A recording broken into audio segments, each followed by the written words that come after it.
मुशलीफ की तरफ से आप सभी को दिवाली की शुभकामनाएं।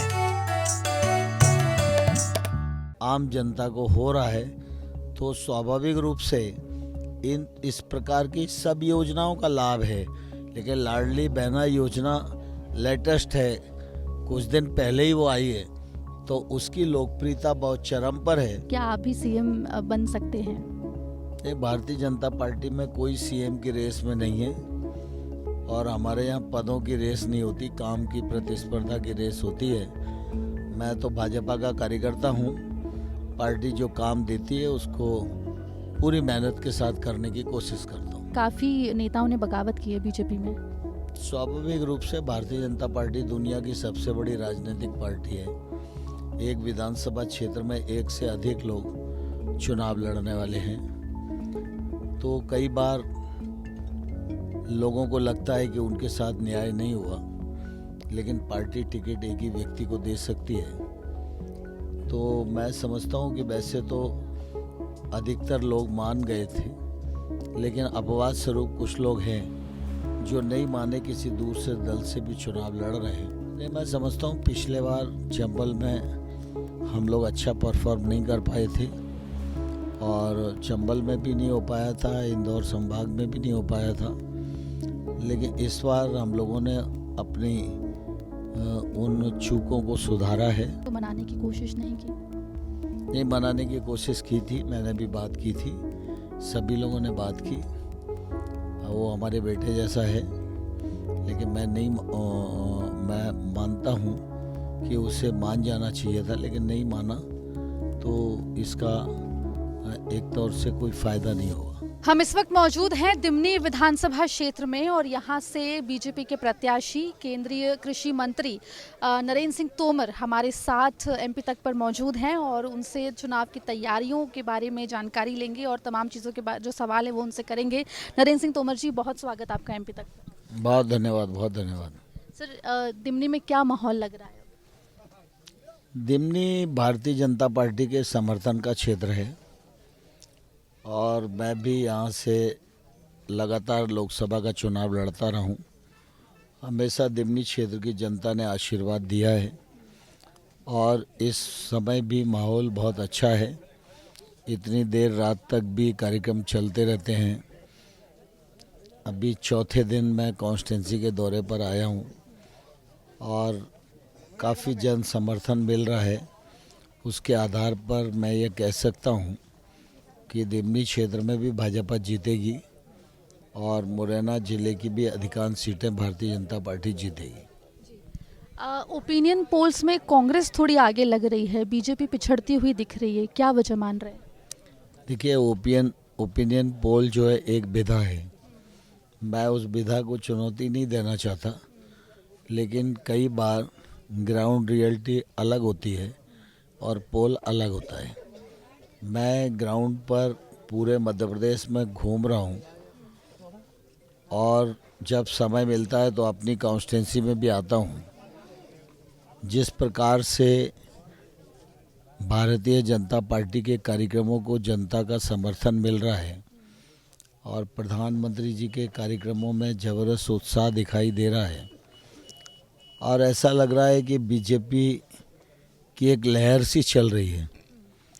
अभी मैंने यहाँ गांव में पूछा, जब ये लोग बैठे थे, मैंने कहा कि भाई मैं तो भाजपा का व्यक्ति हूँ तो मैं कहूँगा ही भाजपा को वोट दो, लेकिन मैंने पूछा कि मैं आपसे पूछूँ कि आप भाजपा को क्यों वोट देना चाहते हो, तो लोगों ने कहा कि विकास के लिए देना चाहते हैं।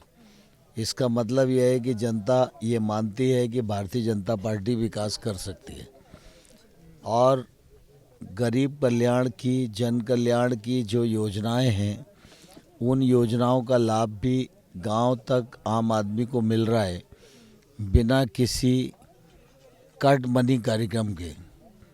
और चाहे वो पीएम किसान हो, चाहे सीएम किसान हो, चाहे लाडली लक्ष्मी योजना का पैसा हो, चाहे लाडली बहना योजना का पैसा हो, चाहे 80 करोड़ लोगों को मुफ्त राशन बांटने का मामला हो, और अब तो प्रधानमंत्री ने कह दिया है कि इस योजना को बंद नहीं करेंगे। इसके मायने ये हुआ हमारे देश के किसी गरीब आदमी को भूख की तरफ से बेफिक्र रहना चाहिए। इन सब योजनाओं को समर्थन है और इन सब योजनाओं के कारण भारतीय जनता पार्टी को समर्थन है और मुझे लगता है कि हम लोग कंफर्टेबल मेजॉरिटी के साथ मध्य प्रदेश में सरकार बनाने में सफल होंगे।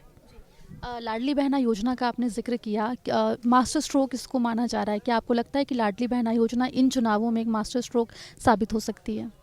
हाँ, स्वाभाविक रूप से वैसे तो मध्य प्रदेश सरकार की और केंद्र सरकार की सभी योजनाएं हैं जिन्होंने गरीब लोगों के जीवन स्तर में बदलाव लाया है। आप देखिए कि नरेंद्र मोदी जी की सरकार को 9 साल हो रहे हैं। 9 साल में 14 करोड़ लोग गरीबी की रेखा से ऊपर आ गए और 1,39,00,000 लोग मध्य प्रदेश में गरीबी की रेखा से ऊपर आ गए। ये इस बात का परिचायक है कि सरकार गरीब केंद्रित है, सरकार कार्यक्रम केंद्रित है, सरकार जीवन स्तर में बदलाव लाने के दिशा में केंद्रित है। इसलिए ये परिणाम आज आ रहे हैं और इनका लाभ आम जनता को हो रहा है। तो स्वाभाविक रूप से इस प्रकार की सब योजनाओं का लाभ है, लेकिन लाडली बहना योजना लेटेस्ट है, कुछ दिन पहले ही वो आई है, तो उसकी लोकप्रियता बहुत चरम पर है और मैं समझता हूँ कि मध्य प्रदेश में 1,31,00,000 लाडली बहना है जिनको 1,250 रुपया प्रति माह मिल रहा है और भारतीय जनता पार्टी की सरकार बनने के बाद ये 3,000 तक पहुँचेगा। तो स्वाभाविक रूप से इसका लाभ भारतीय जनता पार्टी को मिलेगा, ऐसा मुझे लगता है। अगर बीजेपी बहुमत में आती है तो एक सवाल उठ रहा है कि क्या आप भी सीएम बन सकते हैं? नहीं, भारतीय जनता पार्टी में कोई सीएम की रेस में नहीं है और हमारे यहाँ पदों की रेस नहीं होती, काम की प्रतिस्पर्धा की रेस होती है।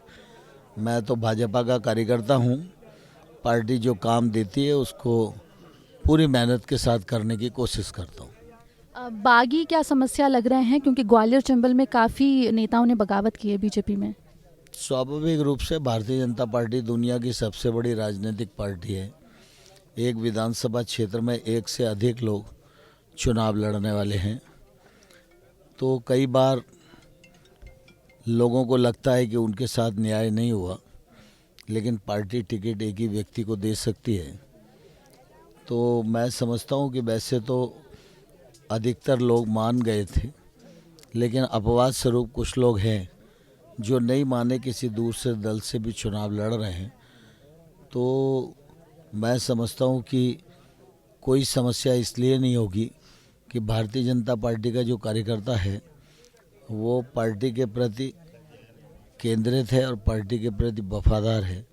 सब कार्यकर्ता बूथ से लेकर और शीर्ष स्तर तक तैयारी कर रहे हैं और इसलिए वो भारतीय जनता पार्टी के लिए समर्थन इकट्ठा करेंगे और भारतीय जनता पार्टी को ही विजय हासिल होगी। नगर निगम चुनाव में चंबल में बीजेपी ने कुछ बेहतर परफॉर्म नहीं किया था। यहाँ से बहुत सालों बाद जो है कांग्रेस की वापसी भी हुई।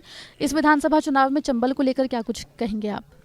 नहीं, मैं समझता हूँ पिछले बार चंबल में हम लोग अच्छा परफॉर्म नहीं कर पाए थे और चंबल में भी नहीं हो पाया था, इंदौर संभाग में भी नहीं हो पाया था, लेकिन इस बार हम लोगों ने अपनी उन चूकों को सुधारा है और मुझे लगता है कि हम चंबल और ग्वालियर में भी सर्वाधिक सीटें जीतेंगे और इंदौर में भी सर्वाधिक सीटें जीतेंगे।